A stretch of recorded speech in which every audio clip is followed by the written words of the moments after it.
Ladies and gentlemen, the following segment of the podcast is presented exclusively by Hillsdale College. For over 175 years, four purposes have defined Hillsdale's mission: learning, character, faith, and freedom. Thank you for listening, and my sincere appreciation to our brothers and sisters at Hillsdale for their great sponsorship. He's here. He's here. Now, broadcasting from the underground command post, deep in the bowels of a hidden bunker, somewhere under the brick and steel of a nondescript building, we've once again made contact with our leader, Mark Levin.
Hello, America. I'm Mark Levin.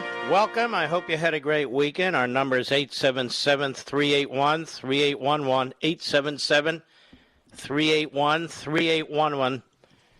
And I also hope you were able to watch my show last night on Fox, Life, Liberty, and Levin. We had a very important guest, Nicholas Wade. Now, Nicholas Wade is a retired New York Times science editor, and he's written for Nature and Science magazines. And he's 79 years old. He's retired. And about a year ago, he was very troubled by the reporting that was taking place on the coronavirus and the source of the coronavirus. He's not a political person. He didn't have any ideological issues. But he decided to look at it. And for a year, that's exactly what he did. And this interview last night, which consisted mostly of me asking some questions and Mr. Wade responding, a long-form interview, the only one on cable. A tremendous amount of information was, in fact, elicited from Mr. Wade, who's been around a while. Much of that information is being regurgitated today, including on cable and including on talk radio, without any indication of where that information came from. Came from Mr. Wade in the interview Sunday night. Came from Mr. Wade's article that he wrote, I guess, 2.5 weeks ago. That's being plumbed through and being used and being regurgitated without any respect for his scholarship or for our Sunday show. And I'm not even talking about the left-wing media. I'm talking about all the media. It's a disgrace. I found one link to a publication that my daughter sent me, the Daily Mail. The Daily Mail wrote up the interview. The Daily Mail explained what Nicholas Wade had to say, the retired New York Times science editor, not just journalist, and some of the information that he provided. The information he provided, which is being regurgitated today, was critical, and raises very, very serious questions about what Anthony Fauci knew, if anything. And if he didn't know what was going on in his own agency, why didn't he?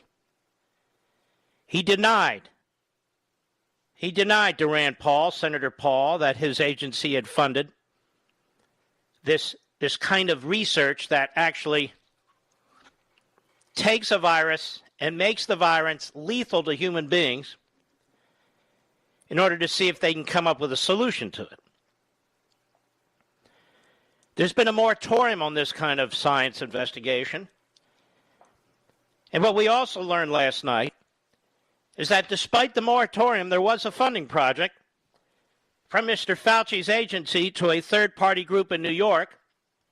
And that third-party group in New York gave a grant to the Wuhan lab that was conducting these investigations, this scientific inquiry.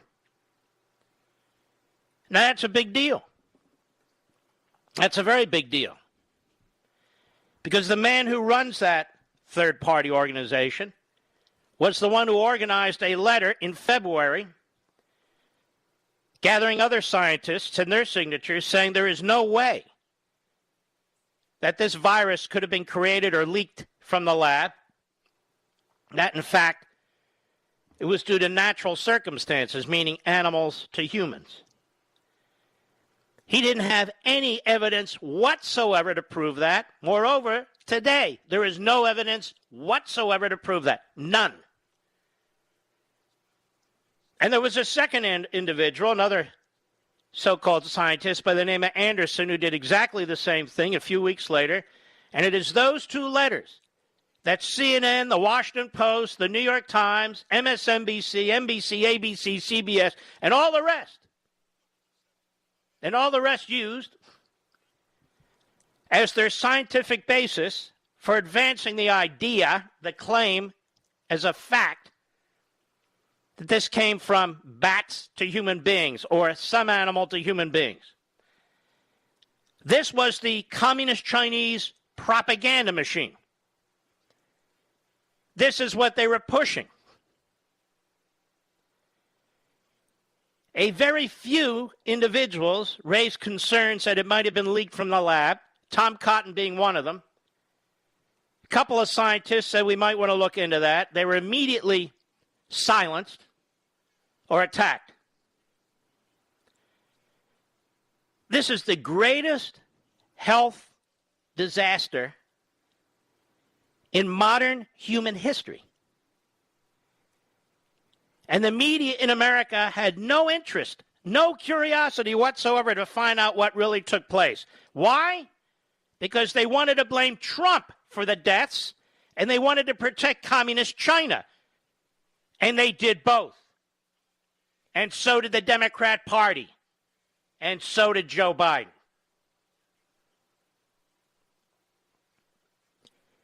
We also learned from Mr. Wade on Sunday that the level of safety and security at this lab in China was at a grade 2, grade 4 being the highest, grade 1 being the lowest, grade 2, which is equivalent to the kind of protection a dentist has when he's drilling a cavity out of your tooth.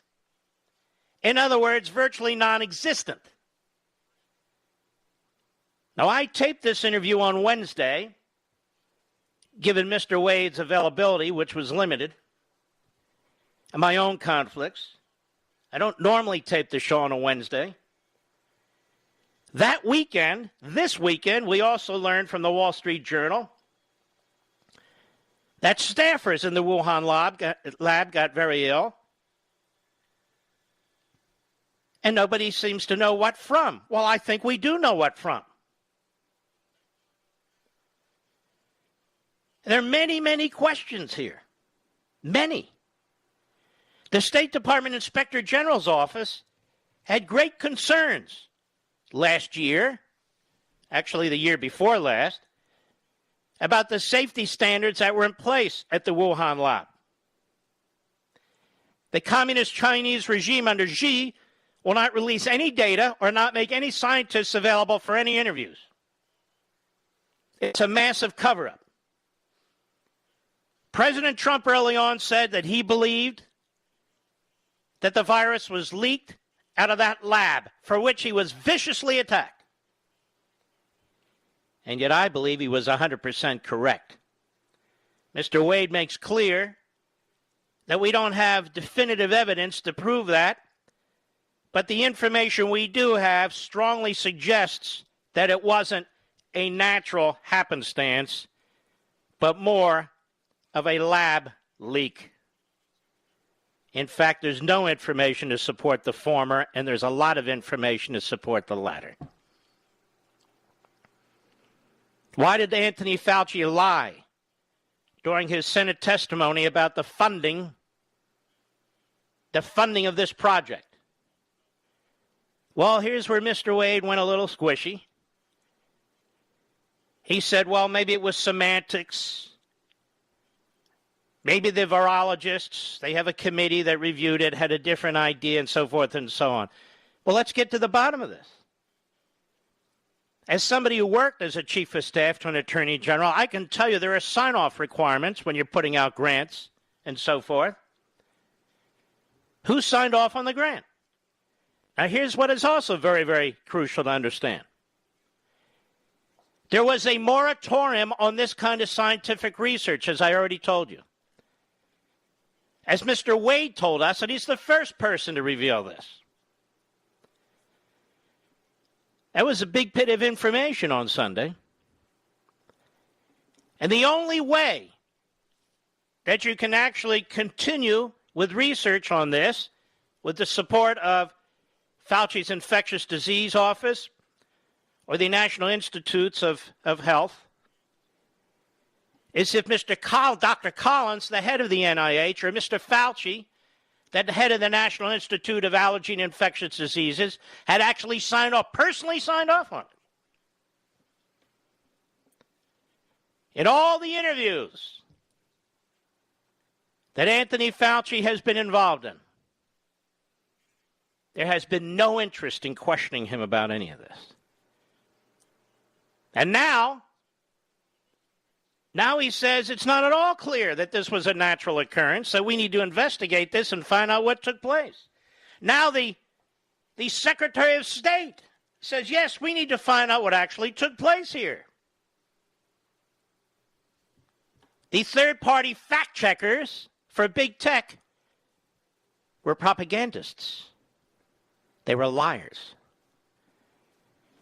Big tech is filled with liars and propagandists. When anybody dared to raise the possibility that this virus was leaked from the lab, they were shut down. They got the scarlet letter imprinted on their foreheads. I would encourage all the hosts, including on Fox and elsewhere on talk radio, if you're going to talk about this subject, at least give Mr. Wade a little salute. Because it takes a brave man who used to write at the New York Times to write what he wrote. You don't have to mention me. You don't have to mention my show. But the fact is that Nicholas Wade, whether he meant to or not, wittingly or unwittingly, put the final nail in the coffin of the lie that this was an animal-to-human transmission. The communist Chinese had the Wuhan lab, and what it mostly does there are these scientific efforts to make viruses more humanly lethal. More humanly lethal. There's a whole world out there that does this that you and I are unfamiliar with. That's why I spent a whole hour on it on Sunday. And now you see what can happen. This is the third time there's been a leak from a Chinese lab. The third time. Joe Biden knows all this. And when Joe Biden spoke to President for Life, genocidal dictator Xi, he said, we're friends. We talk for an hour or so. He never mentioned this, never brought it up. Not once. This man, Joe Biden, is truly the lowlife. That's right, I said it. He would blame President Trump for the death of hundreds of thousands. Yet he doesn't have the guts to confront Xi and the communist regime, which did this. Even if it's an accident. Imagine if we had known about this early on. Imagine if we had known what it was early on. Imagine if they had been truthful and presented all the data and the scientists early on. Many people who are dead today would be alive, perhaps.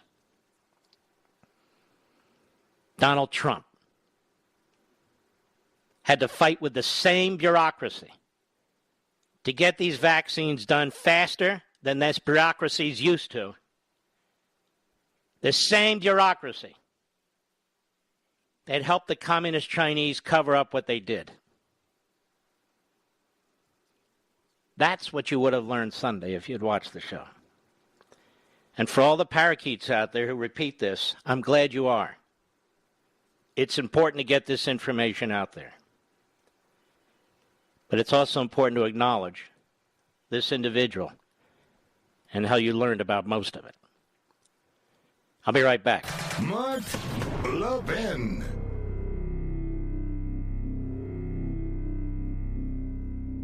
Are you worried about America's future? Times of trouble are full of reasons to despair. But those who built and have preserved our country didn't despair. And if we are going to do our part, we need to draw on the books, the history, and the ideas that gave our forefathers and mothers strength and inspiration. Hillsdale College was founded in 1844 to teach these things, and it teaches them still today. The great news is that we can all study these things along with Hillsdale College professors right in our homes. Through Hillsdale's free online courses, we can study the history of our civilization, the wisdom of ancient Judeo-Christian philosophers, and the writings of Shakespeare and Mark Twain. We can reacquaint ourselves with our Constitution. We can learn how the Constitution has been undermined, and more importantly, how it can be recovered. My friends, as we fight in defense of family, faith, and freedom, let us draw on the best of the past with Hillsdale's guidance to save the greatest nation on earth. Begin learning today at levinforhillsdale.com, Levin for Hillsdale.com, levinforhillsdale.com.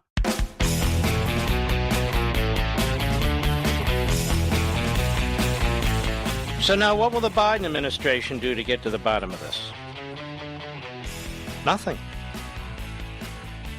All this talk about blaming the President of the United States for the deaths as a result of this virus. This current president doesn't give a damn. How much time do I have, Rich? Let's go to cut 17. Go. Why isn't President Biden pushing for more access, more information to get to the bottom of exactly what happened? We are. And we have repeatedly called for the WHO to support an expert-driven evaluation of the pandemic's origins that is free from interference or politicization. Now, there were phase 1 results that came through. We were not, during that first phase of the investigation, there was not access to data, there was not information provided.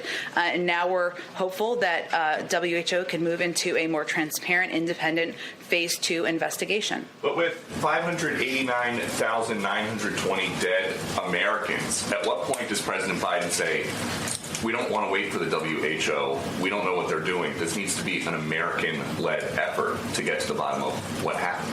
Well, first of all, we need access to the underlying data and information in order to have that investigation. And why not? But he talks all the time about how he's known President Xi for a long time. So why can't he just call and we need ask them him for that information? I think you're misunderstanding how this process actually works. An international investigation led by the World Health Organization is something that we've actually been pressing for several months in coordination with a range of partners around the world. We need that data. We need that information from the Chinese government. You're not going to get the information with all that flim-flam and phony diplomacy. That's not how that works. You have to put pressure on communist China. You have to put pressure on Xi, and you won't do it. That's why we can't get the information. You're Quislings. You know what a Quisling is?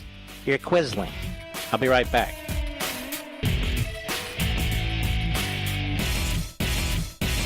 Are you worried about America's future? Times of trouble are full of reasons to despair. But those who built and have preserved our country didn't despair. And if we are going to do our part, we need to draw on the books, the history, and the ideas that gave our forefathers and mothers strength and inspiration. Hillsdale College was founded in 1844 to teach these things, and it teaches them still today. The great news is that we can all study these things along with Hillsdale College professors right in our homes. Through Hillsdale's free online courses, we can study the history of our civilization, the wisdom of ancient Judeo-Christian philosophers, and the writings of Shakespeare and Mark Twain. We can reacquaint ourselves with our Constitution. We can learn how the Constitution has been undermined, and more importantly, how it can be recovered. My friends, as we fight in defense of family, faith, and freedom, let us draw on the best of the past with Hillsdale's guidance to save the greatest nation on earth. Begin learning today at levinforhillsdale.com, Levin for Hillsdale.com, levinforhillsdale.com. Mark Levin, an unapologetic patriot and unapologetic constitutionalist. You can reach him at 877-381-3811. So this virus breaks out because of the communist Chinese in the Wuhan lab, in my opinion. I mean, how many more breadcrumbs do we need? The media immediately comes to the defense of communist China. The media immediately comes to the defense of the federal scientific and medical bureaucracy. You'll recall early on they were trying to take out Donald Trump with the first impeachment. Joe Biden and the Democrats and the media immediately view this as an opportunity to exploit and defeat Donald Trump. Nothing he does is good enough. Nothing he says goes without being mocked. Doesn't matter that the governors are destroying their own cities and their own states, that they were not prepared for a pandemic. And they're supposed to have some preparation, but New York was the worst of it, California the second, New Jersey the third. The media immediately put up its charts and its graphs, and for every death, it was an attack on Donald Trump. Donald Trump's failure to nationalize industries. Donald Trump's failure to unite the people. Donald Trump this and Donald Trump that. Donald Trump's not following the science, they kept saying. And yet Donald Trump was following the science. It's the scientists who weren't following the science. It's a disgusting disgrace. And even today, we look at Breitbart, hat tip to my buddy Moore Klein. Anthony Fauci, this is today, reverses course yet again. Quote, highly likely, unquote, Chinese coronavirus developed naturally. Now, he just said the other day that he's not clear on this. It needs to be investigated because it could have leaked from the lab. So the newest position from Fauci, as they write, comes after the infectious disease expert reversed course on May 11th, claiming he's not convinced the virus developed naturally and that its origins merit investigation. No, actually, no, I'm not convinced. I'm quoting him about that. I think that we should continue to investigate what went on in China until we find out to the best of our ability exactly what happened. So I wanted to ask, are you still confident that it developed naturally? And he continued to reverse his opinion. Certainly the people who've investigated say it's likely was the emergence from an animal reservoir. This is today. That then infected individuals, but it could have been something else, and we need to find out, blah, blah, blah.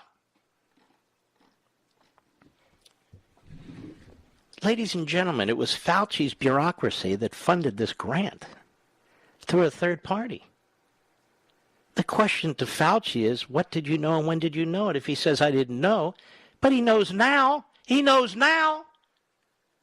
Is he not trying to figure it out now? The answer is no.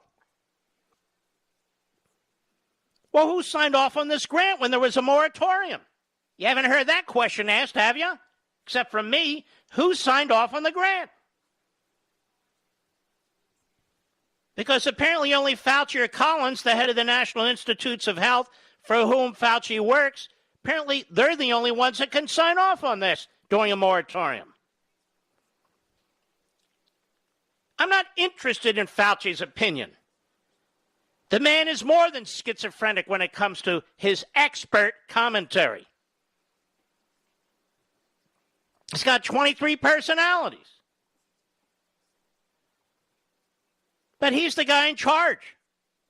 If he doesn't know, he needs to find out. What about the grant? How did it... that's the first thing I'd be saying. Where the hell did this grant come from? When was it on my desk? When did I sign off on it with 1,000 other things? He's too busy doing friendly interviews. He won't come back on this show, by the way. We've asked. He's not coming back. So he's changed his mind again from last week. Because he's a political Washington creature, ladies and gentlemen. That's what he is. He's been in that same chair for over 37 years. And he's got a whole bunch of critics who the media will not interview. A whole bunch of critics about how he handled AIDS way back when.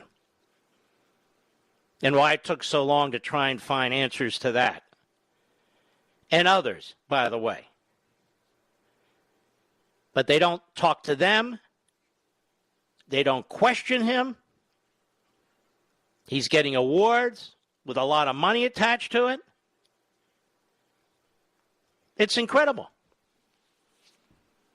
It's the way they built up Andrew Cuomo. They built up Andrew Cuomo while he issued the order that resulted in the death of thousands and thousands of Americans. Somebody's mother, somebody's father, somebody's grandfather, somebody's grandmother. What an arrogant you-know-what, by the way. SOB.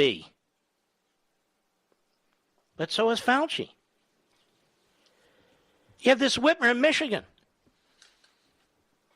She walks around like she's clicking her heels all the time, pointing and ordering and pointing. She's another favorite of the media. Oh, they love her. And she's constantly cheating and lying about her own standards when it comes to her own life. Wearing a mask, she doesn't wear a mask. Restaurant where it's crowded, she's at a restaurant where it's crowded. Doesn't matter. Doesn't matter. The Washington Compost and the New York Slimes and all the rest of the phony media, they expect the American Marxists to live differently than the rest of us. That's what they expect. So there needs to be pressure placed on the Chinese government. Serious pressure, not diplomatic pressure, serious pressure. Economic pressure. We want the answer. And there needs to be pressure on our own government. Dr. Fauci. It's time for him to tell us what he knows. And if he doesn't know anything, why doesn't he know anything? It's his damn department, for God's sakes. Who signed off on those grants, on that grant? Who were they? During a moratorium. When only he and his boss are supposed to have the power to sign off. Why was there a moratorium in the first place? If you watch the show, you know I asked Mr. Wade that. Because of concerns about the nature of the science and the safety at the labs. That's why. So how did this one get out? I mean, it did wind up in the death of hundreds of thousands of people. Nobody cares. Now, this is the bureaucracy that Donald Trump was dealing with when the virus broke out. I am sure not a single person, Fauci or anybody else, told him, not a single one, that there was a grant given to a third party in New York, which in turn gave money to that lab to enhance the lethality to humans of a coronavirus and coronaviruses generally. Donald Trump has good instincts and a lot of common sense. He understood what took place here, but they attacked him. And Facebook and Twitter were busy marginalizing, or worse, individuals who dared to raise issues. Very knowledgeable individuals. Didn't matter. So they have blood on their hands too. When you do not allow a fulsome debate and discussion about what's going on in the country, challenging the bureaucracy, challenging the so-called science, when you don't allow that, when you crush it, and then you influence politicians, you influence outcomes,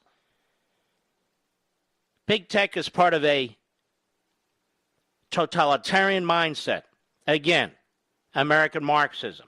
They don't believe in free speech. They don't believe in free debate. They don't believe in intellectual challenging. None of it. And that's what you saw here.